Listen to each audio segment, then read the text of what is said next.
Hello, students. Welcome to the science class. As we are continuing with the chapter plant reproduction, today we will also discuss about this a particular topic of this chapter, that is the structure of the seed. Here you can see in the picture the structure of the seed is so specifically given. What now, before I proceed into the chapter of or the portion of the chapter structure of the seed, I hope all of you know what is seed. That is what structure remains in the fruit is actually the seed. For as if now you take this definition, although this is not the perfect definition of the seed. Now in the picture you can see two swollen portion which is known as the cotyledons. Okay, in one swollen portion there is a mark which is known as the scar mark, through which it is attached with the fruit. And then the seed has got two portions, one is known as the plumule, another one is the radicle. Now what is plumule? Plumule is the initial part of the stem, that is from where the later on stem part arises. And it has got and radicle is the part from which or which you know matures to from the root system. Now in the cotyledons, uh, uh, the endosperm is present, and outside the seed or outside the cotyledon or the seed structure there is the covering which is known as the seed coat. Now individual structure and function we will now explain. So first, there is the seed structure. Here also you can see it is actually of two parts. One is the external part of the seed and inside part, that is the embryo part. The external part contains the seed coat, which in scientifically called testa, and also it contains the hilum. And embryo part, it contains cotyledons, epicotyl, plumule, radicle. Okay, so this is the seed structure. Now if you keep the seed in the soaked condition, say um, for about many some time, you can see the outer seed coat which could be visible. Now what is the function of the seed coat?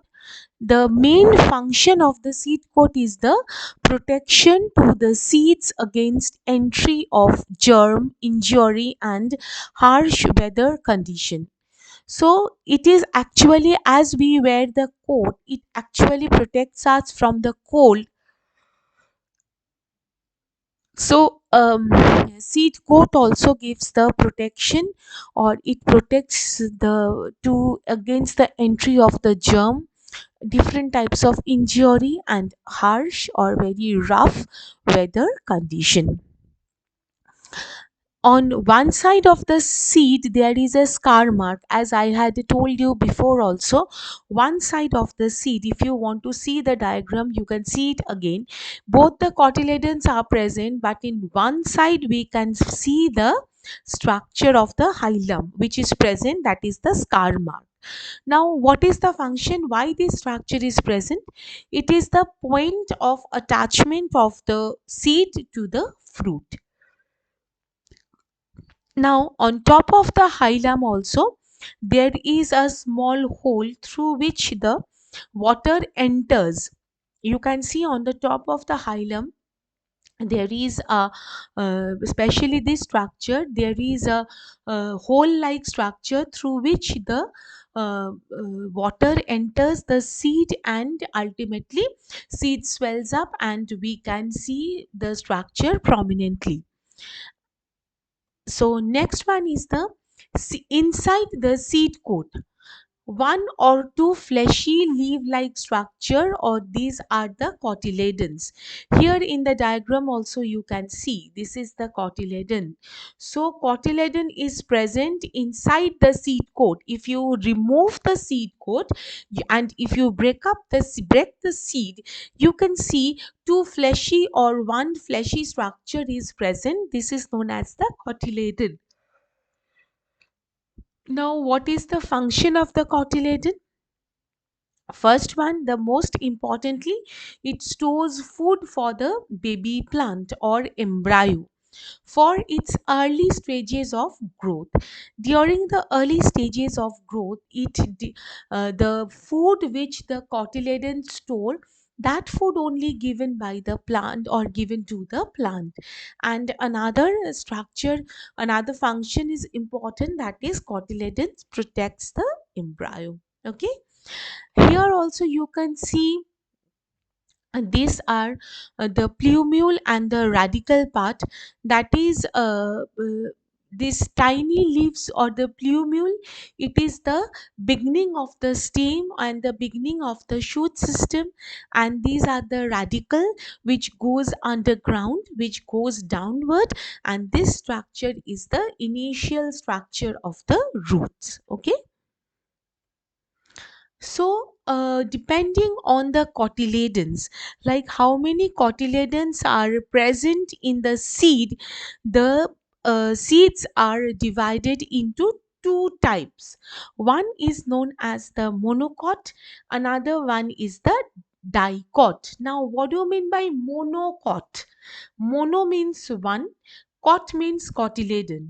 So, there are certain seeds which have one cotyledon in their structure, which is known as the monocotyledonous plant. And another type of seeds where they have dicotyledon, di means two, so two cotyledons are present, so they are known as the dicotyledonous plants. Okay, so here we can see the some characteristics of the monocot and dicot plant. Here you can see for the monocot there is only one cotyledon, for dicot there are two cotyledons. In case of the monocot plants, the plant leaves having usually parallel venation, that is, the veins which are present they are parallel to one another. But which is in contrary, in the dicot cell, these are net-like. Okay, and also they have got a fibrous root, that is the monocot plants, and dicot plants are generally containing the tap roots. Okay, so these are the general characters which you can see in the structure of the monocot and the dicot. So by example, what we can give as example, the dicotyledonous seeds are the seeds of beans, seeds of peas, different types of pulses. All of these seeds are very much known to you and you have seen also. So these are the dicotyledonous seeds. Similarly, the monocotyledonous seeds are the rice, the wheat, the maize. All these are three are monocotyledonous seed. So dicotyledonous seeds means it has got two cotyledons. These are the examples like beans and peas and pulses. And monocotyledonous seeds means having one cotyledon, and the examples are rice, wheat, and maize. Okay, so I hope this up to this is very clear to you. Okay, so in the plan in this chapter, while we were discussing about the the structure of the seed, I made myself clear with the different structures which is present on the seed and specifically their function.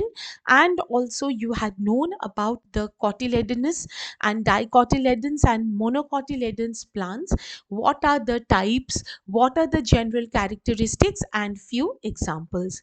In the next class, we will proceed with some other topic. Till then, all of you stay safe. Thank you.